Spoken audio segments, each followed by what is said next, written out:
The large room was filled with young alien cadets from 12 different worlds. They sat in neat rows, their various forms creating a colorful display of the galaxy's diversity. Some had scales, others had fur, and a few glowed softly in the dim light. All of them wore the same gray uniforms of the Galactic Defense Academy. At the front of the room, an old warrior made his way to the speaking platform. Kextar moved slowly, his forearms bearing deep scars from battles fought long ago. His insect-like body showed the wear of many wars. One of his compound eyes had been damaged, leaving a jagged line across the dark surface. The young cadets watched him with curious eyes, wondering what stories this veteran would share. Kextar reached the platform and turned to face his audience. His translator device hummed softly as it prepared to change his clicking speech into words the cadets could understand. The room fell silent, waiting for him to begin. "You think you know about war," Kextar said, his voice carrying the weight of experience. "You have read the books. You have learned the rules that civilized species follow when they fight. You believe war has honor and order." He paused, letting his words sink in. "Today I will tell you about the humans. After today, you will understand that everything you think you know about war is wrong." A young cadet with blue skin raised her hand. "Sir, humans are our allies now. Why should we fear them?" Kextar's damaged eye seemed to focus on her. "Fear them? Child, you should respect them. The difference between fear and respect is understanding. Let me tell you about Kepler Station." The veteran moved closer to his audience, his voice dropping to almost a whisper. 20 years ago, the Hegemony Empire controlled half the galaxy. They had the largest fleet, the best weapons, and they thought they were unbeatable. Kepler Station was a small human mining outpost on the edge of their territory. It had 200 humans living and working there. Kextar activated a holographic display showing the space station. It looked peaceful, with solar panels and docking bays for cargo ships. The Hegemony decided to take Kepler Station as a warning to Earth. They sent 10,000 soldiers, 50 warships, and enough firepower to destroy a small moon. It should have been easy. The cadets leaned forward, interested in the story. Most of them had never heard about this battle in their history classes. Commander Jake Morrison was in charge of the station, Kextar continued. He was a mining engineer, not a soldier. When the Hegemony fleet arrived, they expected him to surrender immediately. Instead, Morrison sent a message that still gives me chills when I remember it. The old warrior paused, his translator clicking softly. Morrison said, "This is human territory. You are not welcome here. Leave now, or we will make you leave." The Hegemony admiral laughed. "How could 200 miners fight 10,000 trained soldiers?" Kextar began pacing slowly across the platform. The siege began the next day. The Hegemony expected it to last a few hours. It lasted 6 months. A cadet with tentacles for arms spoke up. "How is that possible, sir? The numbers don't make sense." "That's what we all thought," Kextar replied. "But humans don't think like other species. While we were setting up proper siege positions and following military protocol, the humans were doing something else entirely." The hologram changed to show the interior of the station. Morrison and his people turned their mining equipment into weapons. Plasma cutters became rifles. Industrial explosives became bombs. The artificial gravity system became a trap. They used everything as a weapon. Kextar's voice grew quieter. But that wasn't the worst part. The worst part was how they fought. When our soldiers broke through the outer hull, they found humans waiting in the corridors. These humans had been exposed to vacuum for hours, their skin frozen and their lungs collapsed. By all rights, they should have been dead. The cadets looked uncomfortable as Kextar continued. Instead, they kept fighting. One human woman, a cook named Betty Walsh, had both legs crushed by debris. She crawled through the ventilation system for 3 days, setting traps and killing our soldiers with kitchen knives. The hologram showed the station's damage increasing. Over time, sections were blown apart, walls collapsed, and atmosphere leaked into space. We cut off their power. They made their own. We poisoned their water supply. They recycled their own urine and sweat. We blocked their food shipments. They ate the dead. Several cadets made sounds of disgust. Kekstar nodded grimly. Yes, it disturbed us too. In our cultures, there are things we simply do not do, even in war. Humans have no such limits when they are protecting their home. The veteran stopped pacing and faced his audience directly. After 4 months, we had lost 3,000 soldiers. The humans had lost half their people. Any other species would have surrendered. Instead, Morrison sent another message. He said, "We're just getting started." Kekstar activated a new image showing the station's final battle. In the last month, only 50 humans were still alive. They were wounded, sick, and running out of ammunition. Commander Morrison had lost his left arm and was slowly dying from radiation poisoning. The Hegemony Admiral decided to end it with one final assault. The room was completely silent now. Even the soft humming of the air recycling system seemed loud. 2,000 Hegemony soldiers stormed the command center, Kekstar said. They found Morrison sitting in his chair, barely conscious. He looked up at our admiral and smiled. Then he pressed a button. The hologram showed a massive explosion.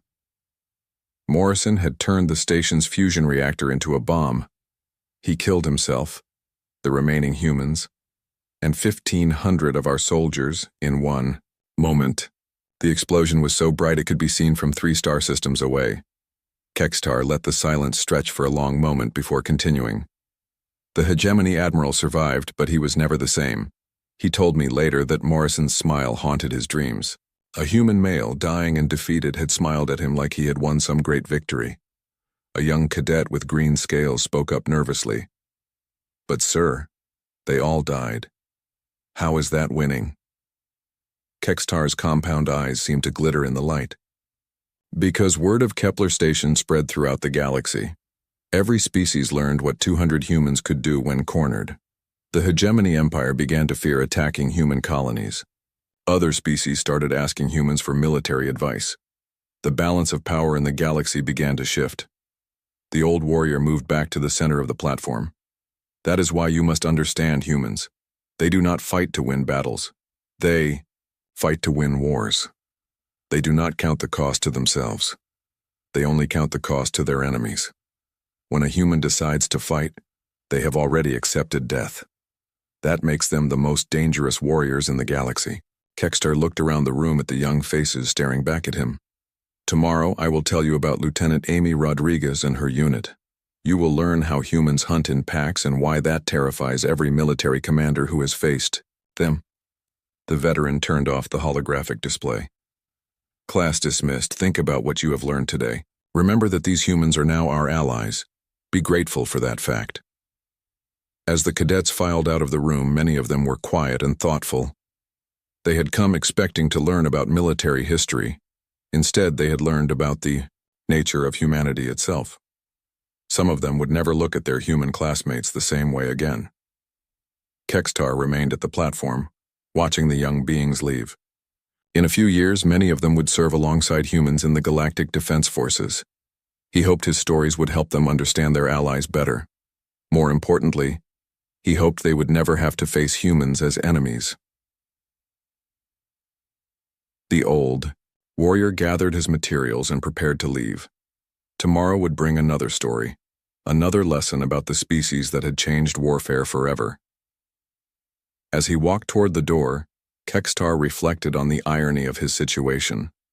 Once, he had been their enemy. Now he was their teacher. The humans had taught him that even in war there was always room for redemption. The next day, Kekstar returned to the lecture hall. The same young cadets sat in their seats, but something had changed. They were quieter now, more serious. Word of yesterday's story had spread through the academy. Some of the human cadets had been asked difficult questions by their alien classmates. Kekstar noticed the difference immediately. Good, he thought. They were beginning to understand that war was not a game played by rules. Yesterday, I told you about Commander Morrison and Kepler Station, the old warrior began. Today, I will tell you about Lieutenant Amy Rodriguez and why humans are the most dangerous hunters in the galaxy. A cadet with purple fur raised her hand. Sir, humans evolved from prey animals, not predators. How can they be dangerous hunters?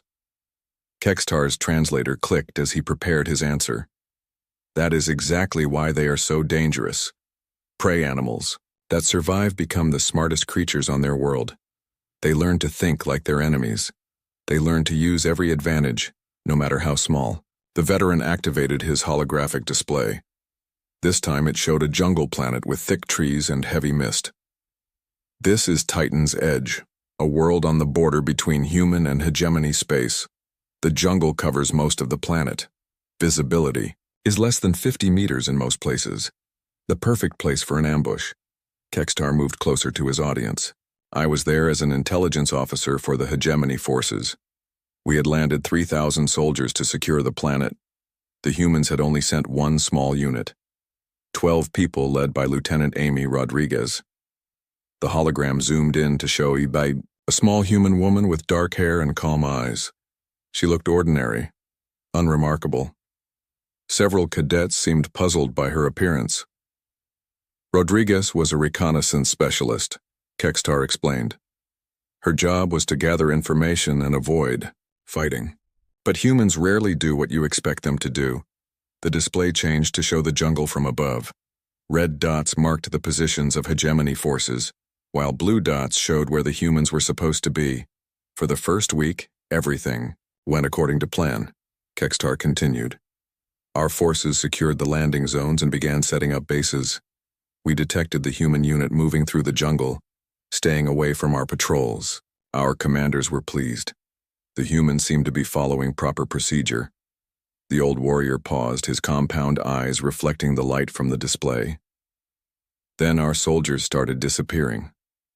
A young cadet with silver skin spoke up. Disappearing, sir. Not killed, Kekstar replied. Disappeared. Guards would be found unconscious at their posts. Patrol units would return with missing members who couldn't remember what happened to their missing comrades. Equipment would vanish from secured areas. It was like fighting ghosts. The hologram began showing incidents across the jungle. Soldiers found tied up in trees. Vehicles discovered with their engines removed. Communication equipment filled with mud and insects. At first we thought it was the jungle itself, Kekstar said. Perhaps there were dangerous animals or natural hazards we hadn't discovered. But then the sound started. Several cadets leaned forward, interested despite their nervousness. Every night, we would hear human children singing lullabies through our communication systems. The songs were sweet and innocent, but hearing them in a combat zone was terrifying. Our soldiers began having trouble sleeping. Some refused to go on patrol after dark. Kekstar's voice grew quieter. Then we found the recordings hidden throughout our camps. Not just children singing, but families talking, people laughing, every day, human conversation. Rodriguez and her team had somehow recorded thousands of hours of normal human life. The display showed small devices hidden in trees, under rocks, and inside equipment. These recordings played at random times, day and night. Our soldiers never knew when they might hear a human baby crying or a woman humming a song. It got inside their heads. A cadet with tentacles asked, "Why was that so effective, sir?" "Because most species in the galaxy are social creatures," Kekstar explained. "We have families, we care for our young, we value life." Hearing those human voices reminded our soldiers that we were fighting people with families, not monsters. It made them hesitate. In combat, hesitation means death. The hologram changed to show a hegemony patrol moving through the jungle. The soldiers looked nervous, constantly checking their surroundings. But the psychological warfare was just the beginning. Kekstar continued.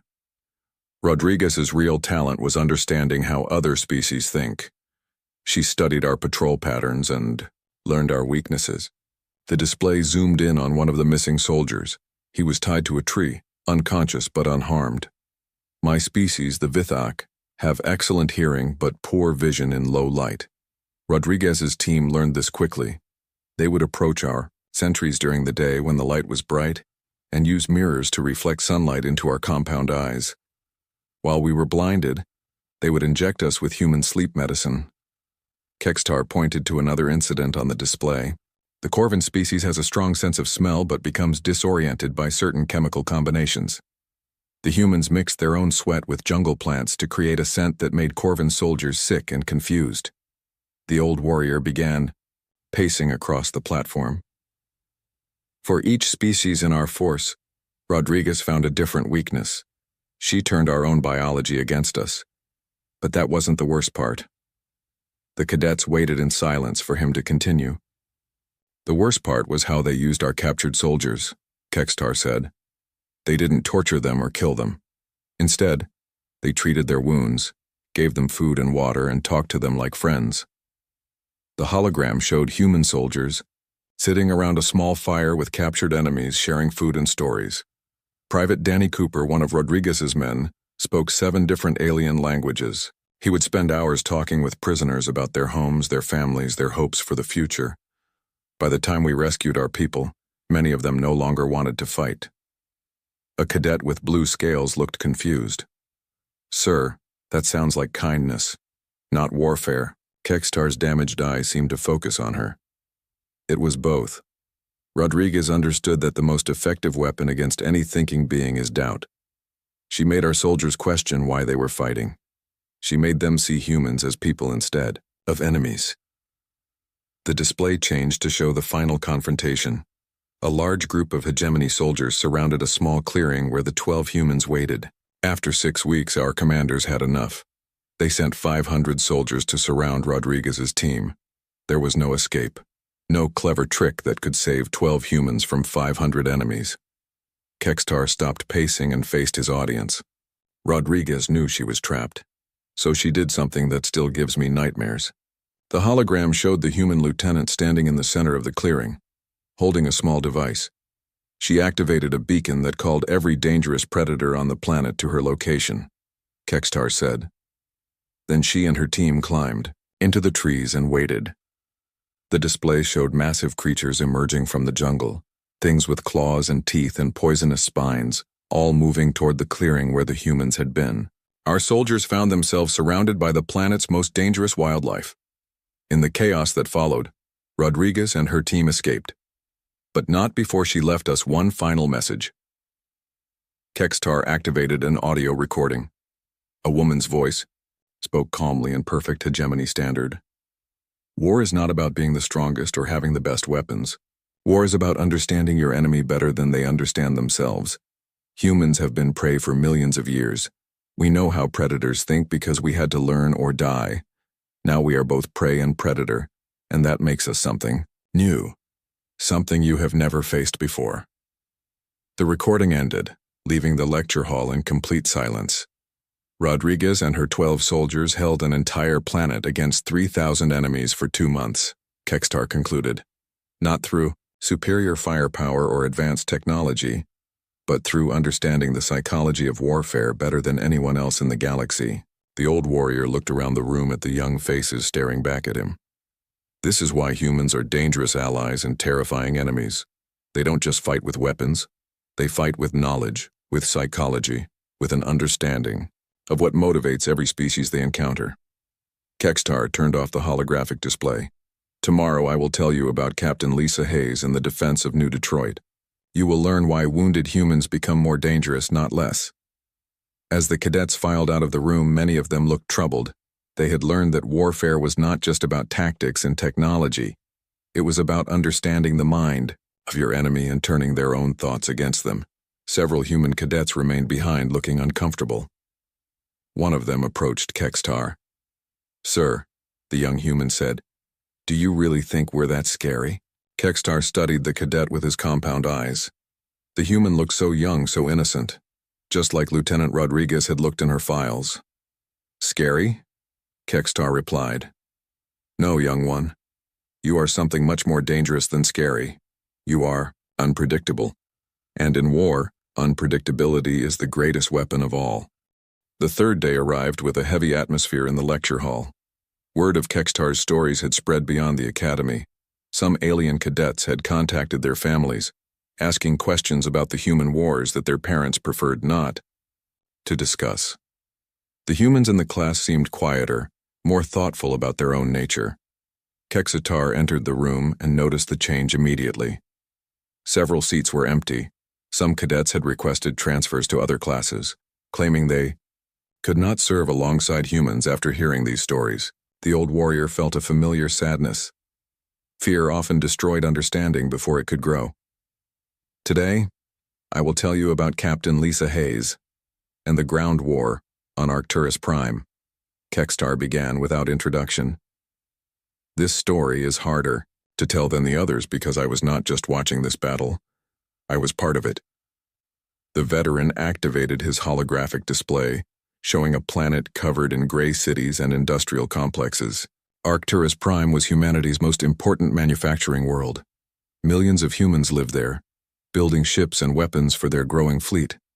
The hegemony decided that destroying this world would cripple human military production. Young cadet with golden scales raised her hand. "Sir, if you were fighting against the humans, how did you survive to tell us this story?" Kextar's compound eyes focused on her. "That is a very good question. The answer will become clear as I tell you what happened." The display zoomed in on a city called New Detroit. Tall buildings stretched toward the sky, connected by bridges and transport tubes. I was a battalion commander in the hegemony ground forces. We landed 50,000 soldiers to capture the industrial centers. The humans had only 10,000 defenders, mostly factory workers with basic military training. The hologram showed soldiers in heavy armor landing near the city. Captain Lisa Hayes commanded the human defense. She was a logistics officer, someone who normally organized supply shipments and equipment repairs. Not a combat soldier. Kextar paused, his translator clicking softly. The first day of fighting went exactly as our generals expected. Our superior numbers and heavy weapons pushed the human defenders back. By evening, we controlled half the city. Our casualties were light. Victory seemed certain. The display showed the progression of the battle, with red areas marking hegemony control spreading across the city map. That night, Captain Hayes sent a message to all human defenders. Kextar continued. She said, "This is our home. These are our families. They want to take everything we have built. We will not let them." Simple words, but they changed everything. The old warrior's voice grew quieter. The next morning, we discovered what human determination really meant. The hologram changed to show the second day of battle. This time, the red areas stopped expanding and began to shrink. Our first indication that something had changed came from Sergeant Major Torres, one of our field medics, Kextar said. He reported treating human soldiers who should have been dead from their wounds but who kept fighting anyway. A cadet with purple tentacles spoke up nervously. "What do you mean, sir?" "I mean exactly that," Kextar replied. A human soldier named Pete Wilson had been shot through the chest with a plasma rifle. The wound should have killed him instantly. Instead, he used his own blood to mark enemy positions on the walls, then continued fighting for 6 more hours before medical help arrived. The display showed medical readings from the battle, heart rates, blood pressure, and pain levels that seemed impossible for any living creature to endure. Another human, Maria Santos, had both legs crushed when a building collapsed. Kextar continued. She dragged herself 3 blocks through the rubble using a broken piece of metal as a weapon to attack our soldiers from behind. When we found her, she was still conscious and still fighting.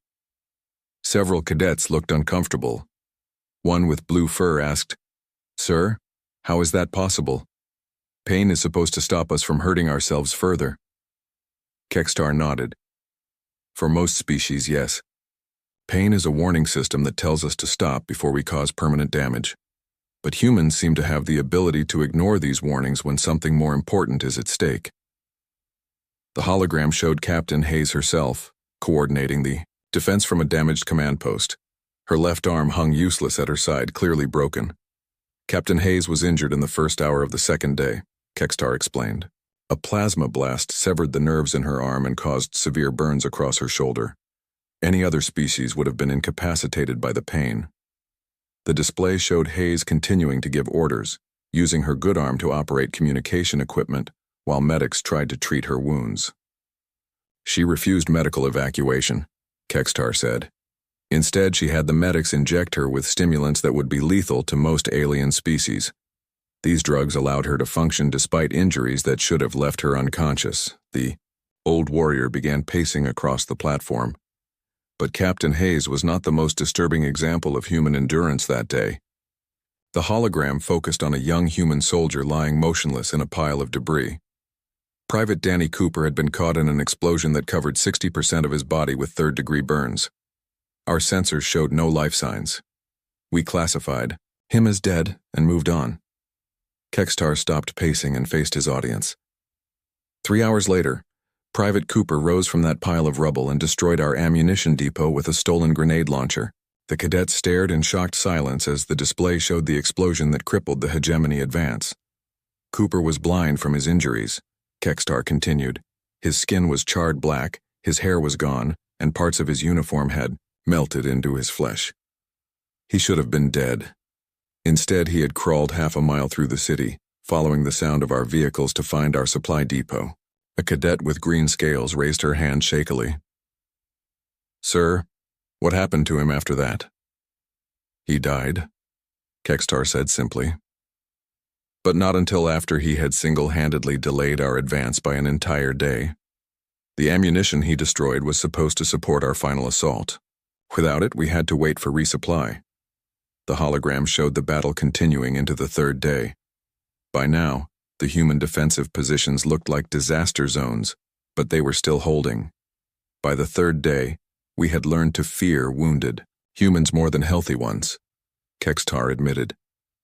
A healthy human might hesitate, might look for alternatives to violence. A wounded human had already accepted death and fought with nothing left to lose. The display showed Captain Hayes on the third day. Her broken arm was now in a crude sling and burn marks covered half her face. But her eyes were still alert, still determined. "That was when I made the decision that saved my life," Kekstar said.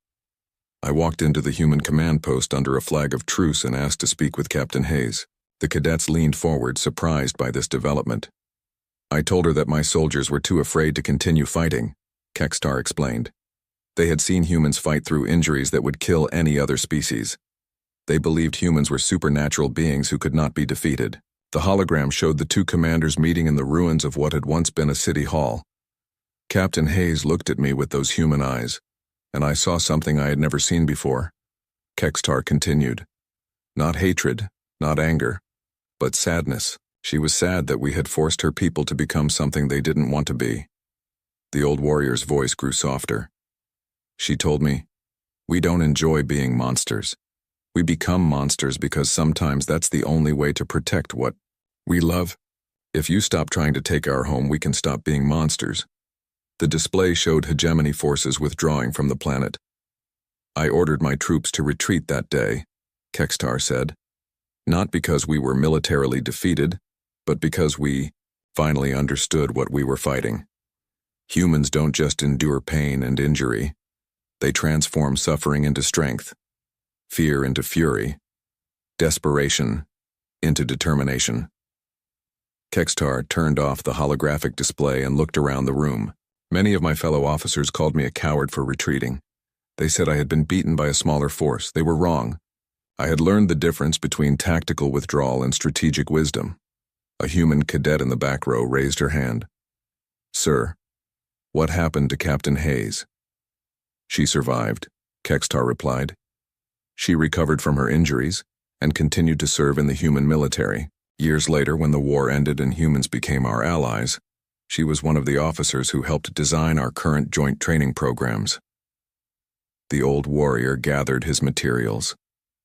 "Tomorrow I will tell you about Admiral Carl Tucker and the space battles around Jupiter. You will learn that humans are just as dangerous in the void of space as they are on solid ground." As the cadets filed out, Kekstar noticed that several of them stayed to help their wounded classmates. A human cadet with a broken leg was being supported by two aliens who had been afraid of him just days before. Perhaps understanding could grow from fear after all. The old warrior smiled to himself. Captain Hayes had been right. Humans could stop being monsters when they didn't need to be, but the galaxy was safer knowing that they could become monsters again if necessary. On the fourth day, Kekstar noticed that more cadets had returned to his class. Word had spread not just about the frightening stories, but about the deeper lessons they contained. Some students who had left were now back, sitting quietly and listening with new understanding. The old warrior also noticed something else. Human and alien cadets were sitting together now, talking quietly before class began. Yesterday's story about Captain Hayes had shown them that humans became monsters only when they needed to protect something precious. This seemed to make the aliens less afraid and the humans less ashamed. Today I will tell you about Admiral Carl Tucker and the battles in space around Jupiter, Kekstar began. This story will teach you that humans are not bound by the same physical limitations as other species. The holographic display activated, showing the massive planet Jupiter with its swirling storms and many moons. Dozens of space stations orbited the giant planet, connected by streams of cargo ships and construction vessels. Jupiter was humanity's most important military shipyard, Kekstar explained. Half of their fleet was built in the orbital facilities around this planet. The hegemony knew that destroying these shipyards would cripple human space power for decades. Cadet with silver skin raised his hand.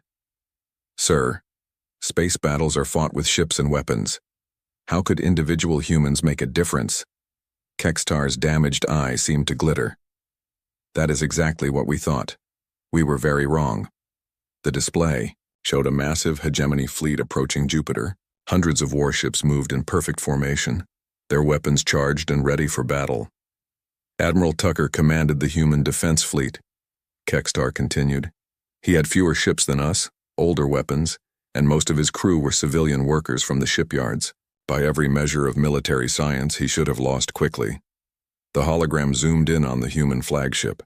It looked smaller and less impressive than the hegemony vessels surrounding it. The first day of battle went as expected, Kekstar said. Our superior numbers and firepower began pushing the human fleet back. Several of their ships were destroyed, and many more were damaged. Admiral Tucker's forces retreated toward Jupiter's upper atmosphere. The display showed the tactical progression, with human ships falling back while taking heavy damage. That night, our commander celebrated, Kekstar admitted. We believed the humans were trapped against their own planet. The next morning, we would finish them and claim the shipyards.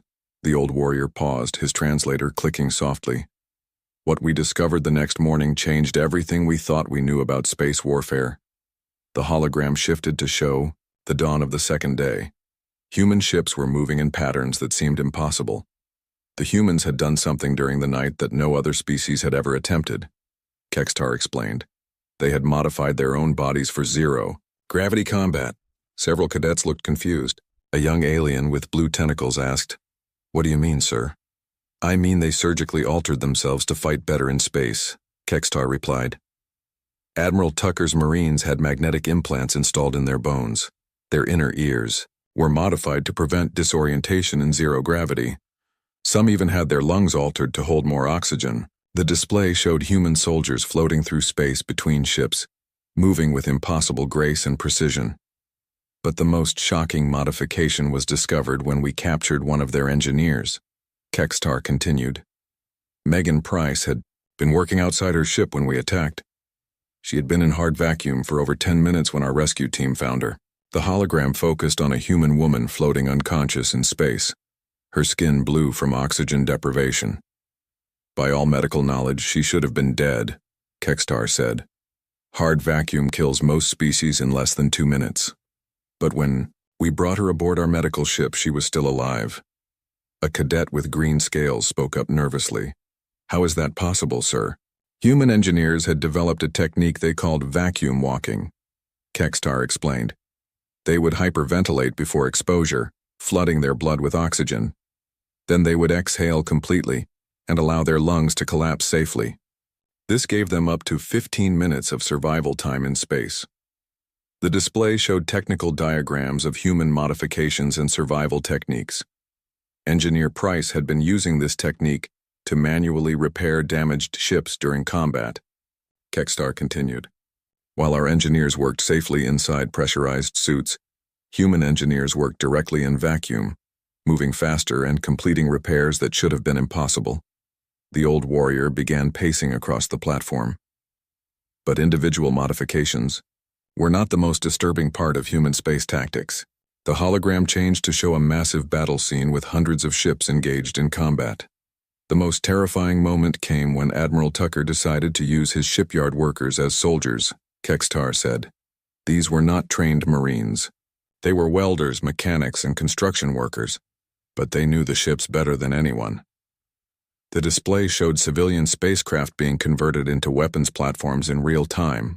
Human workers took apart their own construction equipment and turned it into weapons, Kextar explained.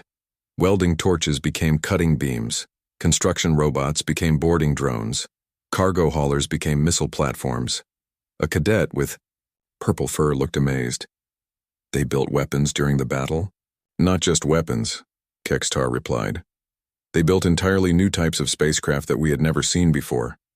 Ships designed specifically to fight in Jupiter's gravity well and magnetic field. The hologram showed strange human vessels that seemed to dance through space using Jupiter's own environment as a weapon. The turning point came when Engineer Price volunteered for what humans called a suicide mission, Kextar continued. Our flagship had heavy shields that our own weapons couldn't penetrate. Price decided to deliver a fusion bomb directly to our engine core. The display showed a small human figure in a basic spacesuit, pushing a large device through the void between ships. She launched herself from a damaged human cruiser with nothing but a thruster pack and a personal shield, Kextar said. Our point defense systems should have killed her instantly. Instead, she used pieces of destroyed ships as cover, bouncing from debris to debris. The hologram tracked Price's impossible journey through the battle zone, dodging weapons fire and using wreckage as stepping stones. When she reached our ship, she had been in vacuum for almost 10 minutes, Kextar continued. Her oxygen was gone, her skin was frozen, and she was barely conscious. Any other species would have been dead. The old warrior stopped pacing and faced his audience. Instead, she manually welded the fusion device to our engine housing and activated the timer. The display showed a massive explosion that tore through the heart of the Hegemony flagship. Our ship was crippled, our command structure destroyed, Kextar said. But that was not the end of Engineer Price's mission. Several cadets leaned forward, wondering how anyone could survive such an explosion. Price had calculated the blast, patterned perfectly, Kextar explained. She positioned herself in a debris shadow that protected her from the worst of the explosion. When the blast wave hit, it launched her toward the nearest human ship like a projectile. The hologram showed Price's unconscious form spinning through space, carried by the explosion she had caused. Human rescue teams recovered her 40 minutes after she had first entered vacuum, Kextar said. She had third-degree burns, severe decompression injuries, and permanent damage to her nervous system, but she was alive. A human cadet in the front row asked quietly, "What happened to her, sir?" "She spent 6 months in medical recovery," Kextar replied. Then she returned to duty and helped design the human military's first dedicated Space Marine units. Her techniques for vacuum survival became standard training for all human space forces. The old warrior turned off the holographic display and looked around the room. The Battle of Jupiter taught us that humans do not simply adapt to harsh environments, Kextar said. They remake themselves to master those environments. They turn the vacuum of space into an ally, gravity into a weapon, and their own bodies into tools of war. Kextar gathered his materials slowly. Other species build ships to protect them from the dangers of space. Humans build ships to help them embrace those dangers. They do not fear the void. They make the void fear them. A cadet with golden scales raised her hand. "Sir, are humans still modifying themselves for combat?" The war ended before such modifications became widespread, Kextar replied. But the techniques still exist. Human space marines still train for vacuum operations. They still push the boundaries of what their bodies can endure. The old warrior moved toward the door, then paused. Tomorrow, I will tell you the final story about General Patricia Wells and the last battle of the war. You will learn why the Hegemony surrendered and why we now serve alongside humans instead of fighting against them. As the cadets filed out, many of them looked up at the ceiling as if seeing space for the first time. They had learned that the empty void between stars was not empty at all. It was full of humans who had learned to make it their home. Kekstar remained behind, checking his notes for tomorrow's final lesson. The hardest story was yet to come, the one that still gave him nightmares. The story of what humans... On the fifth and final day, the lecture hall was completely full. Word of Kekstar's stories had spread throughout the entire academy. Cadets from other classes had come to hear the final tale. Even some instructors sat in the back rows, listening, quietly, to stories they had never heard before. Kekstar entered the room and saw the crowd waiting for him. His old wounds ached more than usual today.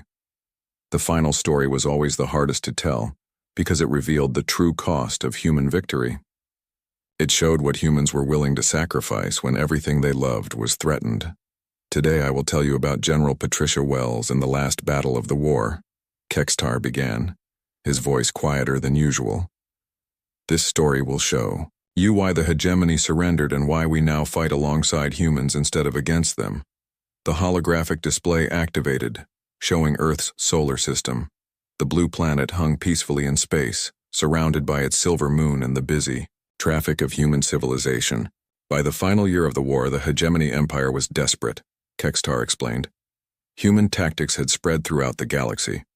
Other species were learning to fight like humans. Our military advantage was disappearing. The display zoomed out to show massive fleets gathering at the edge of the solar system. Thousands of hegemony ships surrounded Earth like a swarm of angry insects. The High Command decided to end the war with one decisive strike, Kekstar continued. They gathered every remaining ship, every soldier, every weapon in the Empire.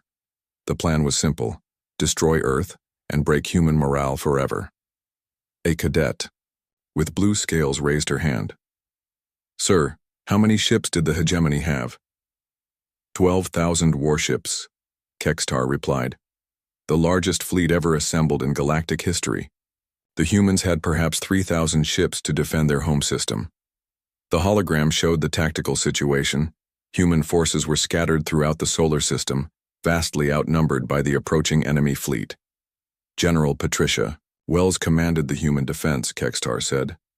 She was Earth's most experienced military leader, a woman who had fought in every major battle of the war, but even she knew that conventional tactics could not save Earth. The display focused on a middle-aged human woman with gray hair and tired eyes. She looked like someone who had seen too much war and carried too much responsibility. For 3 days, the human fleet fought desperately to stop our advance, Kekstar continued. They used every trick, every tactic they had learned during the war, but the numbers were too great. Slowly, our forces pushed closer to Earth. The hologram showed the running battle, with human ships falling back toward their home planet while taking heavy casualties. On the 4th day, General Wells made a decision that still haunts my dreams, Kekstar said, his voice barely above a whisper. She decided to use Earth's moon as a weapon. Several cadets gasped. A young alien with tentacles asked, Sir, what do you mean? I mean exactly that, Kekstar replied. General Wells ordered the installation of massive fusion engines on the moon's surface. Her plan was to launch Earth's moon at our fleet like a giant projectile. The display showed the technical details of the plan. Enormous engines being built. On the lunar surface, calculations for trajectory and impact velocity. The moon had 50 million human colonists living on it, Kekstar explained. Research stations, mining operations, entire cities built inside the craters and caves. It was humanity's first major colony beyond Earth. A human cadet in the front row looked horrified. Sir, what happened to all those people? Kekstar's compound. Eyes reflected the light from the display. General Wells gave the evacuation order immediately. Every available ship was sent to evacuate the lunar colonies, but there were only enough ships to save half the population. The hologram showed the frantic evacuation efforts, thousands of ships moving back and forth between Earth and the moon, carrying as many people as possible. 25 million people could be saved, Kekstar continued. 25 million would have to stay behind to operate the engines and guide the moon's trajectory. Without them, the weapon would miss our fleet and accomplish nothing. The old warrior began pacing slowly across the platform. This is when I learned what human sacrifice truly meant. The display showed volunteers lining up at military recruitment centers on the moon. Not just soldiers, but civilians, families, children old enough to work the controls. Colonel Ryan Mitchell volunteered to lead the lunar garrison, Kekstar said. He was 45 years old, had 3 children and a wife waiting for him on Earth. When asked why he volunteered, he said, "Someone has to stay. It might as well be me." The hologram focused on a human man with kind eyes and a gentle smile. He was hugging his family goodbye at a spaceport. 20,000 other humans made the same choice, Kekstar continued. Teachers, engineers, doctors, farmers. People who could have escaped but chose to stay and die for their species. A cadet with purple fur asked shakily, "Sir, how could they make such a choice?" "Because they understood something that most species do not," Kekstar replied.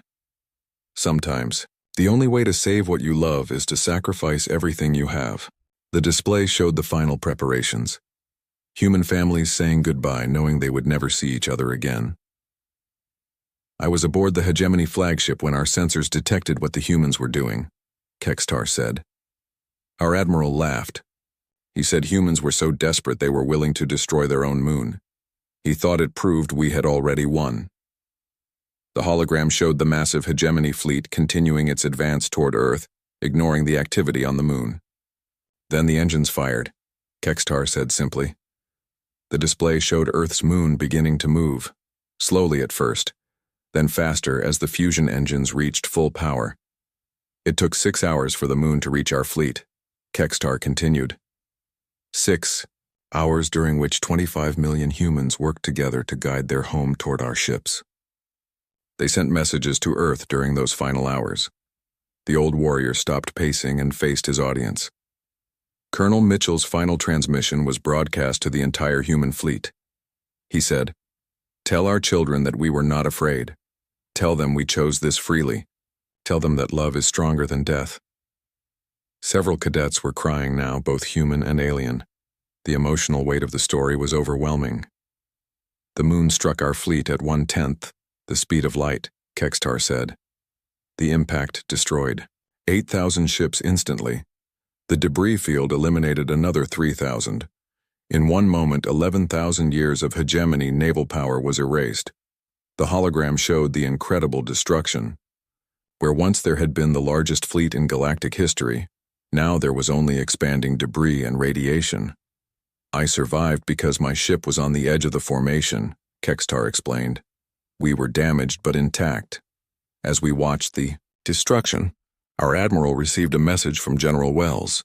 The display showed the human general's face streaked with tears but determined. She said, "The moon you just saw die was home to 50 million of our people. 25 million of them chose to die rather than let you destroy Earth. This is what human love looks like. This is what human sacrifice means. Do you want to see what we will do next?" Kekstar's voice broke slightly as he continued.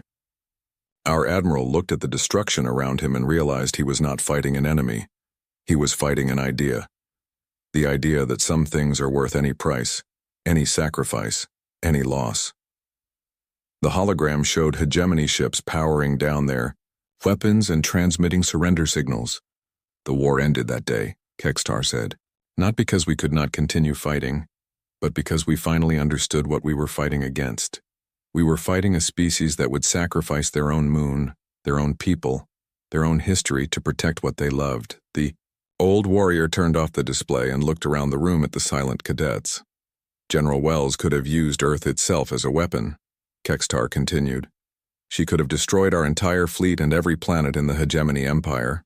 Instead, she chose to sacrifice only what was necessary to end the war. She retired from military service immediately after the war," Kekstar replied. "She spent the rest of her life working to help war refugees, both human and alien. She said she had seen enough death and wanted to spend her remaining years preserving life." Kekstar gathered his material slowly. "This is why humans are our allies now instead of our enemies. Not because we fear their weapons or their tactics, but because we understand their hearts. They fight not for conquest or glory, but for love." The old warrior moved toward the door, then paused. "You are the future defenders of this galaxy. Some of you will serve alongside humans. Some of you will lead them. All of you must understand what you have learned here. He looked around the room one final time. Humans are not monsters. They are not supernatural beings.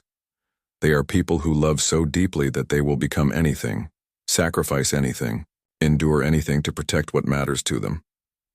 Kekstar walked toward the exit, his 4 legs carrying him slowly but steadily. The galaxy is safer because humans fight for it, but more importantly, the galaxy is better because humans love it. As the old warrior left the lecture hall, the cadets sat in complete silence.